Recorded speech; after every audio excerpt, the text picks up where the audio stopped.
una alameda, evidentemente, para mí tiene que ser una avenida larga que tenga que tener vegetación. Yo entiendo que la palabra alameda debe de venir de álamo, entonces es indispensable que esté relacionado el lugar a una especie de árbol. Y, y como que no es un lugar que parezca demasiado grande, sino que es muy evidente que tiene una dirección y esa dirección está marcada por esos árboles. Yo creo que en cuanto se ve como una clara sucesión de árboles uno tras otro, piensas que es una alameda. Pues quizá no es una imagen de un espacio urbano, sino que sería de un parque en el que el suelo está cubierto de hojas de un color rojizo, por ser el otoño probablemente, y todos los troncos de los árboles son blancos, y es una imagen como muy natural, que no tiene fin. Eso es para mí lo que yo pienso. El bulevar es un espacio que está más proyectado que la Alameda. Creo que el bulevar me remite más a las calles anchas comerciales de París, que sí que tienen vegetación y tienen césped y tienen arbustos e incluso pasan los coches. Pero en una alameda nunca pasarían los coches. En una alameda se caminaría sobre las hojas de los árboles. Y en un bulevar quizás se compraría. Un bulevar es algo que está inscrito dentro de la trama urbana y que tiene las características de una alameda, pero está adaptada a una ciudad, digamos.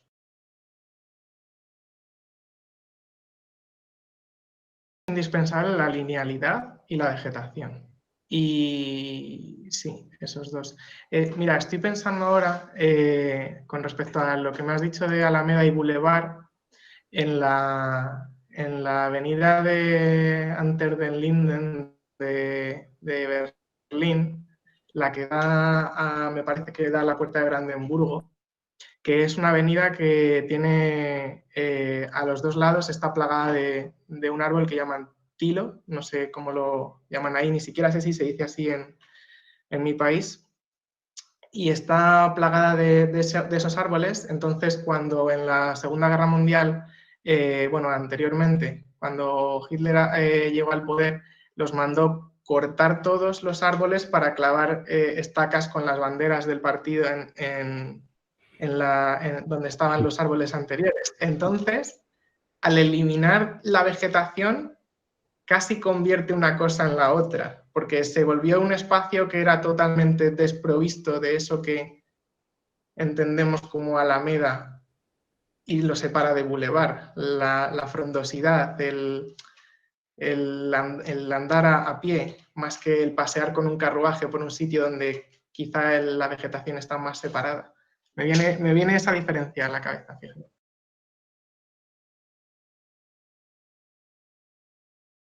No sé si es la típica imagen de lo que llamaban condensadores sociales en la Unión Soviética cuando hicieron los pisos de viviendas para que pudiera vivir todo el mundo, que siempre tenían como una parte hacia la que daban las viviendas y tenían una parte que era la que se protegía del sol o la que tenía la peor orientación, que era la que daba acceso a las viviendas. Y al final, cuando pienso en corredor, siempre pienso en esos bloques de viviendas que tienen un espacio que es compartido con todos los, digamos, cohabitantes de ese bloque de viviendas y que no pertenece a la vivienda, pero es un espacio como semi-privado.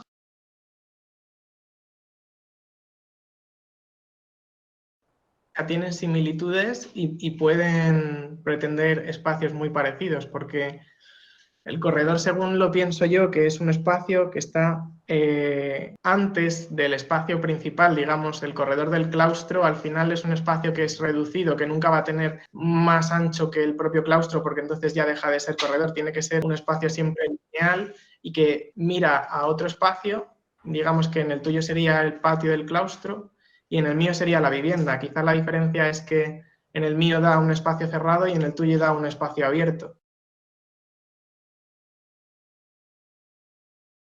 Un corredor tiene que ser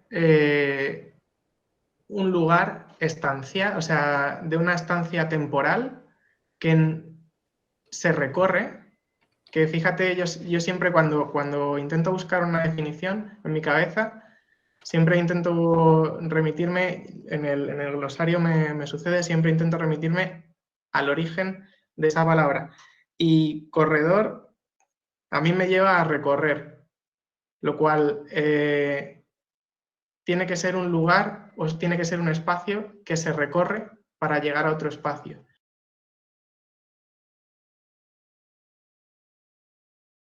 Yo entiendo como que pasaje es un lugar, es un espacio, digamos, que nos lleva en un tamaño reducido, tanto en, bueno, puede que en altura no, pero en ancho sí, que puede ser igual que el corredor, pero el pasaje, digamos, que nos lleva de un punto A un punto B, y en el medio puede que sucedan cosas, pero un corredor es un espacio lineal, al igual que el pasaje, que tiene elementos en sus laterales.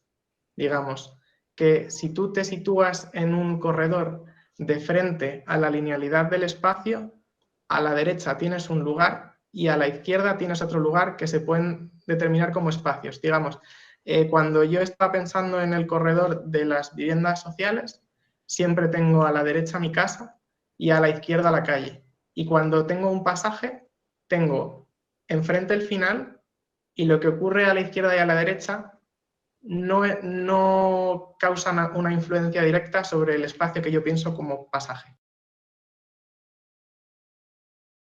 El patio tiene que ser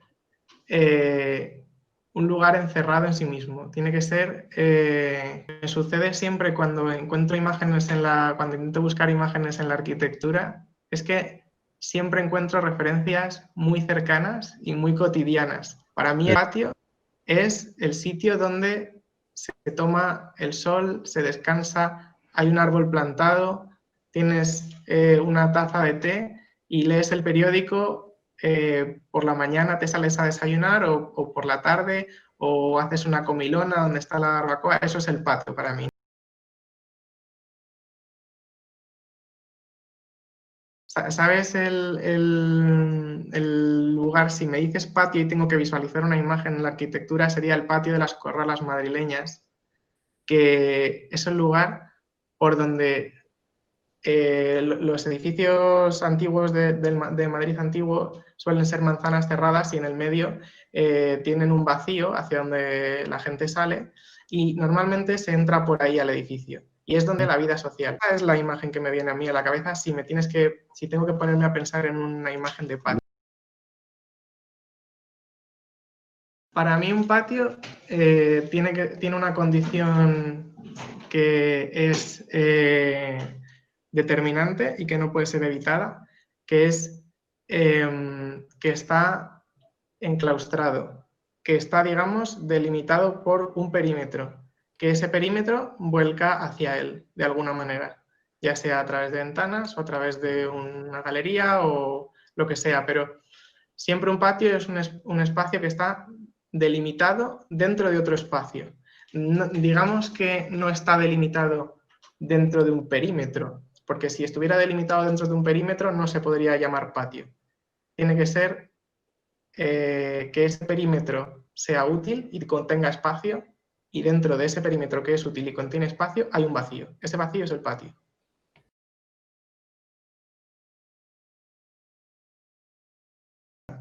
Justo esa era la diferencia sobre la que estaba pensando, que era que si, digamos, imaginémonos una pradera verde, llana, vacía.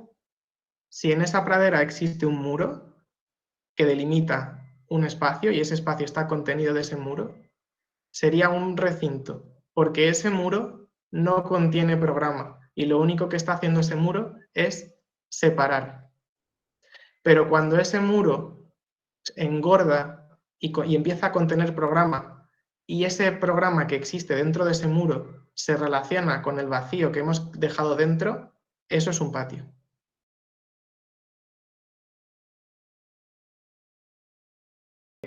Si lo tuviera que definir, un zaguán sería un sitio antes de entrar a otro, un lugar que está antes de entrar a otro espacio más grande, el cual te sirve para protegerte del exterior y hacer el intercambio espacial, digamos, entre lo que hay fuera y lo que hay dentro. Es como un límite que se ha expandido y que te sirve a ti para hacer la transición entre lo que hay fuera y lo que hay dentro. Que la definición, porque ahora que lo estaba pensando, en el norte de España, en la zona de Navarra y País Vasco, hay unas casas que, bueno, la tradición es que la tradición constructiva en el norte es que las casas son muy grandes, son extremadamente grandes. Las casas unifamiliares eran para que conviviese toda la familia, unas 13 personas. Entonces, no solo las 13 personas, sino las 13 personas más lo usaban como almacén de grano de todos los productos de la huerta, más tenían el ganado dentro de la propia casa. Entonces, cuando siempre se entra a esas casas, a las casas del norte españolas, hay un zaguán que es muy grande porque es donde se tenía al ganado. Entonces tú entras a la casa y en la parte de abajo estaba casi exclusivamente destinada a tener ahí a las vacas o a los cerdos o a lo que fuere.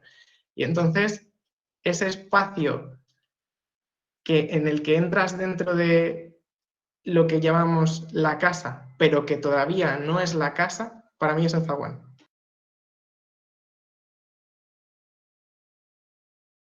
Te digo que es siempre es una imagen cotidiana. Es porque cuando pienso en la arquitectura la pienso también desde la cotidianidad.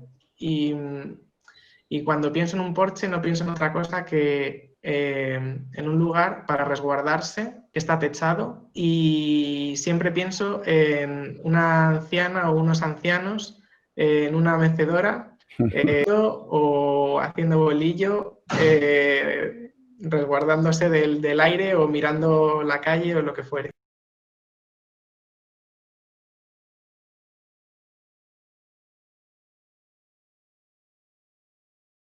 A mí me resulta igual, ¿eh? Yo he pensado lo primero en Estados Unidos y la descripción que te he hecho era pensando siempre en una casa norteamericana total, de el señor mayor con la escopeta ahí en el...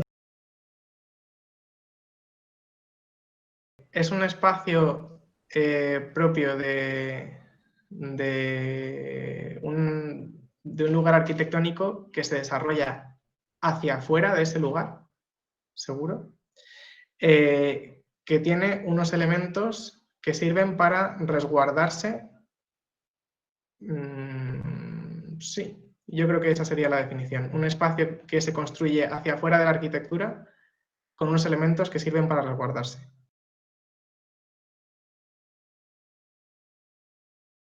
Lo vuelvo a tener claro, casi siempre tengo más claras cuáles son las diferencias que cuáles son las definiciones. Yo creo que se explican todo muy bien siempre cuando haces una diferencia.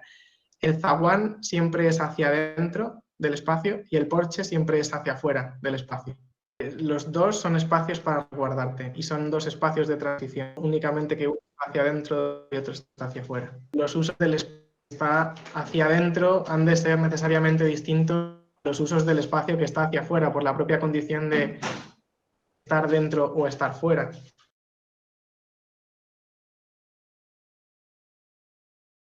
La imagen de pasadizo, yo creo que el término suyo es el mismo que el nuestro, pero para la imagen de pasadizo, lugares oscuros, casi góticos, por los que llevan a un sitio que ciertamente puede ser majestuoso o algo así, pero de primeras, el lugar por el que cruza siempre tiene un grado tenebroso, quizá como se ve en las películas de Londres del siglo XIX, con toda la bruma y todo ese romanticismo que llevan esas películas, cuando la gente está huyendo o pasando por las calles y de repente giran la esquina, que ya saben que tienen que llegar a ese sitio del fondo, tienen que atravesar un lugar así como un poco rocambolesco. Para mí esa es la imagen en la cabeza de un pasadizo.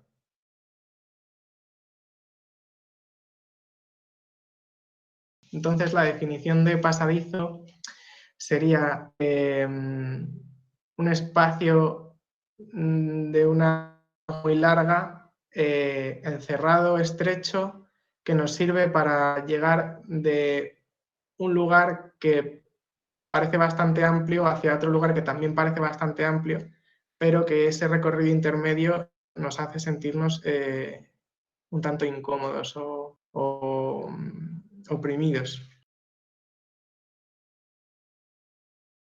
El corredor siempre tiende a pensar que lo que hay en los dos lados aporta algo al espacio intermedio. Sin embargo, en el pasadizo, el espacio intermedio, quizá lo que hay en los dos lados, lo único que le aporta es la atmósfera a ese pasadizo, no le aporta una funcionalidad de la que el se sirva. Solo tiene una carga, digamos, estética o atmosférica. Va de un lugar a otro. El corredor tiene como una experiencia en el propio uso de ese espacio. Cuando recorres una ciudad, un lugar, lo visitas, lo haces partícipe, y cuando pasas, nada más que lo utilizas como intermediario de algo, de ir de un lugar a otro. Es la imagen del claustro de la catedral de Lisboa, que la última había levantamiento del patio y habían descubierto unos restos arqueológicos, y entonces me di cuenta, que luego lo he visto en muchos otros sitios, que es que el patio del claustro es difícilmente accesible. Claro, en ese momento el claustro estaba vallado y era imposible acceder porque estaba la excavación, pero tú lo podías recorrer por el perímetro y no podías acceder al interior. Y luego pensando, me di cuenta de que en casi ninguno de los claustros, o bueno, en muchos de ellos, está permitido ese acceso a ese patio. Entonces esa es la imagen que se me viene a la cabeza, el claustro de Lisboa con la excavación arqueológica por dentro. Me resulta una imagen bastante... Como antes hablábamos también pensabas tú que era corredor y las diferencias que yo entendía entre el corredor y el claustro. Quizá el claustro es un espacio que siempre está entre medias de un lugar libre y un lugar que está cerrado. Y el claustro mismo, bueno, ese sería como el corredor del claustro. Claro, el claustro sería el conjunto del espacio vacío y el espacio que lo sucede perimetralmente.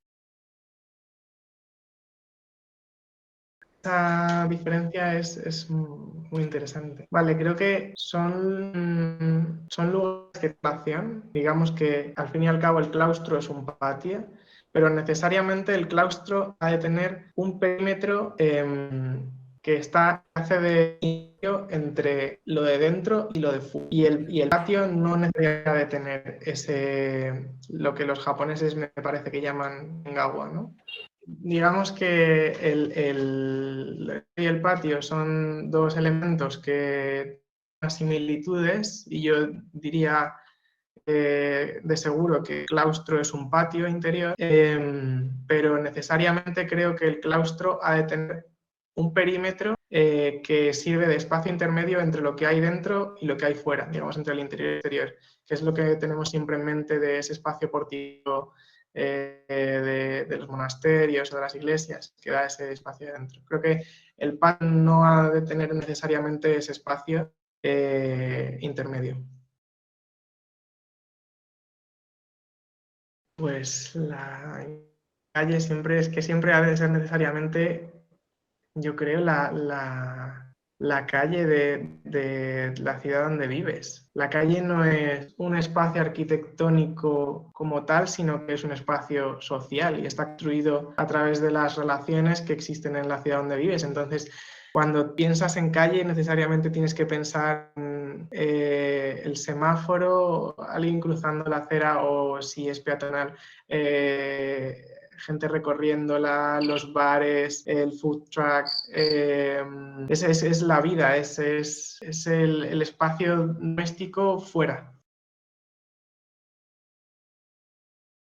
Yo creo que las calles, bueno, pues sí que necesariamente van a un sitio porque están proyectadas así, ¿no? Esta calle va de tal lugar a tal lugar, pero no se viven como lugares que van de un sitio a un sitio. Los pasajes, los pasadizos o lo que sea, sí son siempre lugares que nos sirven para llegar del punto A al punto B en un corto periodo de tiempo, que nos llevan del punto A al punto B y ya. Sin embargo, la calle es un sitio que se vive y que no es tanto de transición como de estancia.